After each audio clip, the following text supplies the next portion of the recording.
থেকে অনেকে এনজিও সরকার বলেন। আমি সরকারি যারা আছেন তাদের কারো রাজনীতির অভিজ্ঞতা নেই। বন্ধুগণ, আজকে খুব পরিষ্কার, এই সরকার তারা যদি ক্ষমতায় থাকে তাহলে আমাদের শুধু রাজনীতি নয়, পুরো অর্থনীতি ধ্বংস হয়েছে, ওটা একেবারেই রসাতলে যাবে। মন থেকে আসলে এই রাজনীতিটাকে নিতে পারি না, নিজের বিবেক সায় দেয়। বাংলাদেশের দ্রব্যমূল্যের দাম হাই, বাংলাদেশের বর্তমান কৃষির যারা নাকি কৃষক আছে তাদের অবস্থা নাজাহেল, তারপরে আপনার আদার্স যে মানুষ আছে একদম নিচু স্তরের যে মানুষগুলা, প্রতিটি শ্রেণীর মানুষ এই সমন্বয়কদের বিরুদ্ধে। কেন? কারণ আজ বাংলার মানুষ বাঁচতে চায়। সমন্বয়ক শব্দটা এখন রীতিমতো বিষাক্ত। দেখেন, এমন কিছু আছে যা আওয়ামী লীগ করছে এরা করে না। আওয়ামী লীগ সরকার যা যা কিছু কইরা টেররিস্ট হয়েছে, মাফিয়া হয়েছে বা সন্ত্রাসী বা স্বৈরাচার হয়েছে, তার সব কিছুই এই সমন্বয়করা এখন করে। চালাইতে পারে, দেশ চালাইতে সক্ষম, তারা দেশ চালাইবে। আপনার এই জায়গায় কি? কয়দিন হলো ভাই? এখনো তো একটা মাস হয় নাই, সামান্য কয়টা দিন দিয়েছে। দুনিয়ার জমানো সমস্ত দাবি দেওয়া নিয়ে সবাই এখন রাস্তায় নেমে গেলে যারা এখন সরকারে বসেছেন তারা দেশটা গুছাবেন কিভাবে? এতদিন আপনাদের দাবি দেওয়া কোথায় ছিল? দাবি দেওয়াগুলো এতদিন করলেন না কেন? আসসালামু আলাইকুম রহমতুল্লাহ। সবাই কেমন আছেন? আশা করি সবাই অনেক অনেক ভালো এবং সুস্থ আছেন। সবাইকে স্বাগতম জানাচ্ছি আমাদের আরেক নতুন ভিডিওতে। প্রতিদিন মতো আমি আপনাদের রিয়াদ ফারুকী। আমরা এই চ্যানেলের মাধ্যমে সবসময় চেষ্টা করি বর্তমান চলমান রাজনীতি নিয়ে জনগণের মতামত কি বা দেশের বর্তমান পরিস্থিতিটা কেমন চলতেছে সেটা তুলে ধরার চেষ্টা করি সবসময়। আজকেও তার ব্যতিক্রম নয়। আজকে আমরা বেশ কিছু ভিডিও ফুটেজ আপনার মাঝে তুলে ধরার চেষ্টা করব, যেখানে অন্তর্বর্তীকালীন সরকার নিয়ে মানুষের মতামত কি এবং বিএনপি নিয়ে মানুষের মতামত কি, এর পাশাপাশি জামাত ইসলাম নিয়ে মানুষের মতামত কি, পরবর্তীতে আসন্ন যে নির্বাচন আসতেছে কে কাকে ভোট দিতে চলেছেন, কে কাকে ভোট দিয়ে নির্বাচিত করতে চান, জনগণের মতামতটা কি সেটা আমরা আপনার মাঝে তুলে ধরার চেষ্টা করবো। তো দর্শক, বুঝতে পেরেছেন আজকের ভিডিওটা অনেক অনেক গুরুত্বপূর্ণ। এক মুহূর্তে না টেনে একটা লাইক দিয়ে ভিডিও দর্শকরা দেখবেন। আর বেশি কথা বলাচ্ছেন, আমরা একটু ভিডিও ফুটেজগুলোর মাধ্যমে একটু দেখে আসবো বর্তমান রাজনীতি প্রসঙ্গে বেশ কিছু ভাইরাল এবং চাঞ্চল্যকর ভিডিও। তার থেকে অনেকে এনজিও সরকার বলেন। আমি সরকারি যারা আছেন তাদের কারো রাজনীতির অভিজ্ঞতা নেই। বন্ধুগণ, আজকে খুব পরিষ্কার, এই সরকার তারা যদি ক্ষমতায় থাকে তাহলে আমাদের শুধু রাজনীতি নয়, পুরো অর্থনীতি ধ্বংস হয়েছে, ওটা একেবারেই রসাতলে যাবে। মন থেকে আসলে এই রাজনীতিটাকে নিতে পারি না, নিজের বিবেক সায় দেয়।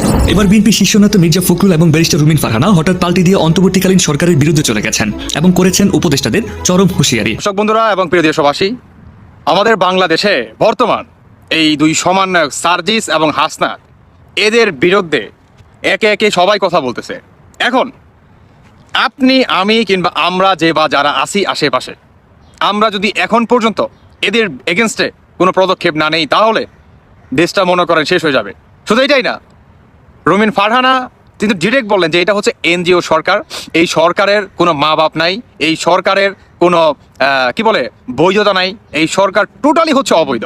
যেখানে যাচ্ছে সমন্বয়ক, যেখানে যাচ্ছে সমন্বয়কদের পরিকল্পনা, সমন্বয়কদের মতামত বা সমন্বয়কদের হুকুমদারি। এটা কেন? শুধু এটাই না, মির্জা ফখরুল বললেন এই সমন্বয়ক বা উপদেষ্টারা যদি থাকে তাহলে বাংলাদেশের যে রাজনীতিবিদ যে দলগুলো আছে এগুলো তো ক্ষতিগ্রস্ত হবেই, এর সাথে দেশটাও রসাতলে যাবে। শুধু এটাই না, বাংলাদেশের দ্রব্যমূল্যের দাম হাই, বাংলাদেশের বর্তমান কৃষির যারা নাকি কৃষক আছে তাদের অবস্থা নাজাহেল, তারপরে আপনার আদার্স যে মানুষ আছে একদম নিচু স্তরের যে মানুষগুলা, প্রতিটি শ্রেণীর মানুষ এই সমন্বয়কদের বিরুদ্ধে। কেন? কারণ আজ বাংলার মানুষ বাঁচতে চায়। বা এটি আমার কথা না, সাধারণ মানুষের কথা। কেমন? সাধারণ মানুষ আজকে বলতেছে যে আমরা শেখ হাসিনার আপনার শাসন আমলে ভালো ছিলাম। কেন বলতেছে এই কথা?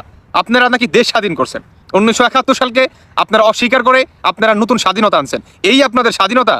হ্যাঁ, এখন আসুন বিএনপিকে নিয়ে কিছু কথা, খুবই গুরুত্বপূর্ণ কথা।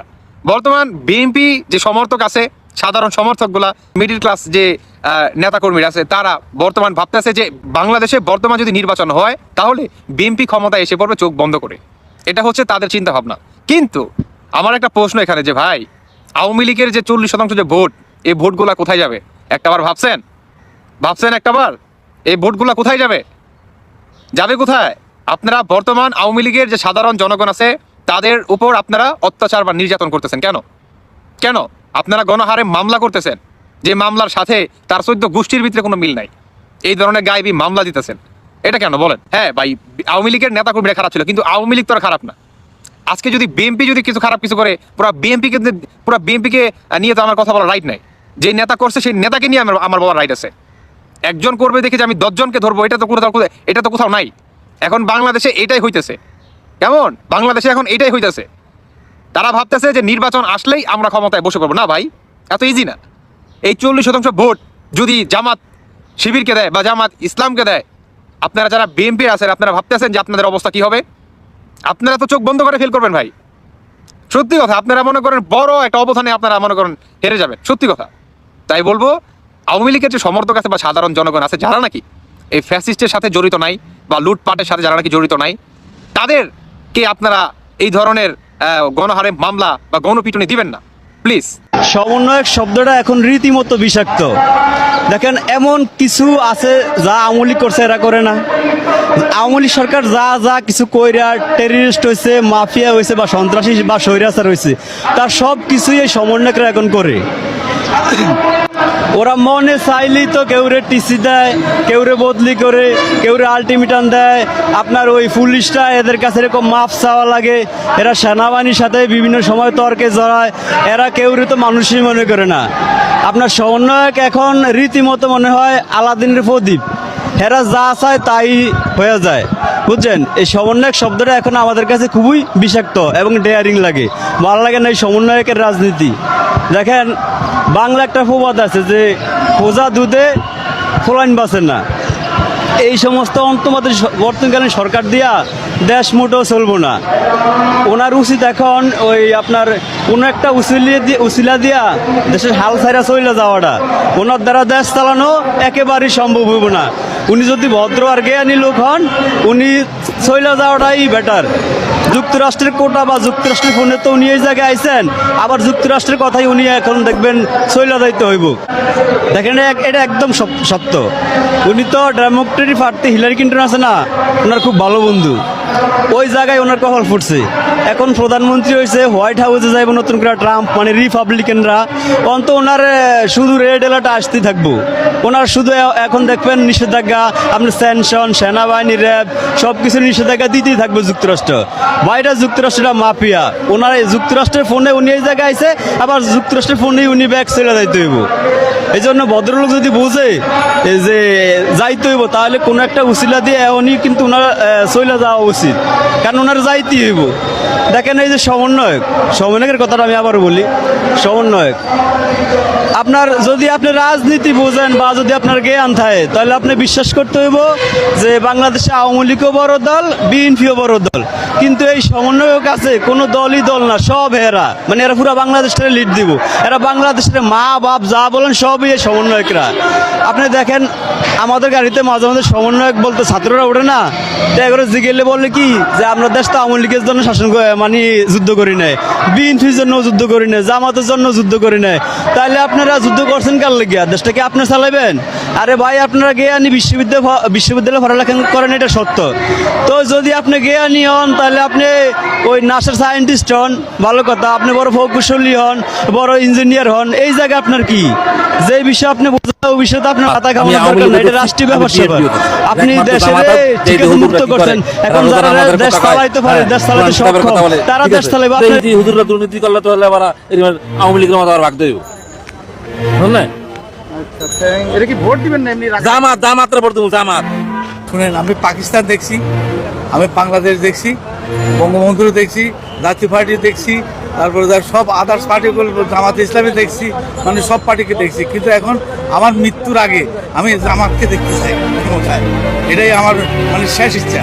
মানে সব তো সবাইকে সবাই স্বার্থ নিয়ে গেছে। কেউ আবা ভবন বানাইছে, কেউ আয়না ভবন বানাইছে, কিন্তু এখন জামাতকে কি বানায় এটা দেখার জন্য অপেক্ষা আছে। ইসলামী সরকার, জামাত ইসলাম বিশেষ করে এবং ইসলামী সমস্ত দলগুলা এক হইয়া দেশে একটা সুন্দর একটা সরকার আমরা চাই। এরা কি চাঁদাবাজি বা দুর্নীতির সাথে যুক্ত না? না, এরা চাঁদাবাজি দুর্নীতিতে যুক্ত না। এরা গত তত্ত্বাবধায়ক সরকার সময় 2জন মন্ত্রী আসছিল, জামাত ইসলামের 2জনের কোনো দোষ ত্রুটি পায় না। ওদের মন্ত্রণালয়গুলো স্বচ্ছ ছিল, তাদের কোনো ইয়ে ছিল। হ্যাঁ, তত্ত্বাবধায়ক সরকার ধরছে, গত তত্ত্বাবধায়ক সরকার না ধরতে পারে না। আর আওয়ামী লীগের সব পালাইছে, এই জন্য এই জামাত ইসলামের দরকার। জামাত ইসলামরে একবার আনা উচিত। উচিত না আপনি ভোট দিবেন না এমনি চিন্তা করবেন? ভোট দেবো। এরা কি দুর্নীতি করবে না, এরা কি চাঁদাবাজি করবে না, এটা দেখতে হবে। এখনো পর্যন্ত পাননি, 10 বছর তারা ক্ষমতায় থাকুক, তারপর বোঝা যাবে। আসসালামু আলাইকুম, আপনি কেমন আছেন? আলহামদুলিল্লাহ ভাই ভালো আচ্ছা, আপনার মনে হয় একটু আমার সাথে সত্য কথা বলবেন। এখানে কেউ বলে যে চাঁদা দেয়া লাগে, কেউ বলে যে দেয়া লাগে না। এখন আসলে কথা, চাঁদা মুক্ত এখন কি ফুল চাঁদা মুক্ত? এখন আর ফুল চাঁদা মুক্ত হয়ে যাক সারা জীবনের জন্য, এটা কি চান? 100% এটা সামনে কোন দল ক্ষমতায় আসলে এই চাঁদা এবং দুর্নীতি দূর করতে পারবে বলে আপনি বিশ্বাস করেন? মতে হলো জামাত ইসলাম আইলে চাঁদা মুক্ত থাকবে। কারণ এটা কখন আপনার কাছে চাঁদা নিতে আসে নাই? না, জামাতের ছেলেপেলে যারা আছে ওরা আসছে এবং বলছে যে যদি কেউ চাঁদা নিতে আসে তাইলে আমাদেরকে ফোন দিবেন। জামাত ইসলাম ক্ষমতা আসলে দুর্নীতি বন্ধ হবে, চাঁদাবাজি বন্ধ হবে। এই পর্যন্ত আমরা কোনো দুর্নীতি চাঁদাবাজি তাদের পাই নাই। তারা যে কয়জন এমপি মন্ত্রী ছিল তাদের ওইভাবে দুদকে বা কেউ তলব করে নাই, তাদের বিরুদ্ধে কোনো মামলা হয় নাই। এই জিনিসগুলো আমরা দেখছি, তারা দেশ ছেড়ে হলাইও যায়। তো সেক্ষেত্রে জামাত ইসলাম ক্ষমতা আসে। এর সাথে আপনাকে আর একটু অ্যাড করি, সেটা হচ্ছে কি বাংলাদেশ থেকে যত বড় বড় দুর্নীতিগুলো হচ্ছে এগুলো কিন্তু রিক্সাওয়ালা এসে করে না বা কৃষকরা করে না, শিক্ষিত মানুষের কলমের দ্বারাই হচ্ছে। এই শিক্ষিত মানুষগুলো কবে শিক্ষিত হবে? এই শিক্ষিত মানুষের নৈতিকতা চেঞ্জ না হলে এগুলো পরিবর্তন হওয়ার সুযোগ নেই। এদের আগে নৈতিকতার পরিবর্তন হতে হবে। আশা করি একবার জামাত আসলে মনে হয় দুর্নীতি চাঁদাবাদ এগুলো মনে হয় দূর হতো। কারণ যে আওয়ামী লীগ বিএনপি সবগুলাই তো দেখলাম এই বয়সে এসে, একবার জামাতকে দেখিনি। জামাতকে একবার দেখতে খুব ইচ্ছা করছে। আল্লাহ তাআলা যেন জামাতকে একবার কবুল করে। দুর্নীতি মুক্তির জন্য 1 নম্বরে আমরা জামাত ইসলামকে চাই। আজ পর্যন্ত কি জামাত ইসলাম আমার কাছ থেকে চাঁদা নেন নাই? না, এই পর্যন্ত তারা কোনো চাঁদা নেয়নি, আশা করি আল্লাহর মতে নিব না। তারা কোরআন থেকে দেশ শাসন করবে, এতে আমরা খুব খুশি। যদি আল্লাহ তাকে ক্ষমতায় নেয় আমরা দিব। আমাদের ভাই বেড়াদার ফ্যামিলি, আমার আত্মীয় সবাইকে নিয়ে আমরা জামাতকে ভোট দিতে চাই ইনশাআল্লাহ। এই রাস্তা দিয়ে আসলাম, কেউ বললো চাঁদা দেওয়া লাগে, কেউ বললো দেওয়া লাগে না, কোনটা সত্য? এটা স্যার সবকিছু এটা বলা যাবে না স্যার, এটা সমস্যা। এটা আমরা এই যে চাঁদাটা, যারা চাঁদা নিচ্ছে তারা কি ক্ষমতা আসছে? এখন আসে নাই, কিন্তু তারা চাঁদা নিচ্ছে। তাহলে এই চাঁদা মুক্ত দেশ গঠন করতে হলে কারা আসলে সেটা সম্ভব? বাংলাদেশ জামাত ইসলামকে আসলে আমরা একটা ফিঙ্গার দিলে আরেকটা ফিঙ্গার জায়গা দিলাম আওয়ামী লীগে যাইবো বিএনপিতে, মানে ব্যাপারটা কিন্তু দেশ স্বাধীন হবার আগে এরকম আছিল। এখন কি মিশিং আনে বাইরেতে আল্লাহ ভালো জানে। মিশিং এর উপরে দায়ী করবো যে ভোট কিরকম চলে। তুমি কোনটা চাচ্ছ? হ্যাঁ, তুমি কি বিএনপি চাচ্ছ না, ইসলামিক দলগুলো চাচ্ছ না, আওয়ামী লীগ চাচ্ছ? আমি চাচ্ছি জামাত শিবির আসুক।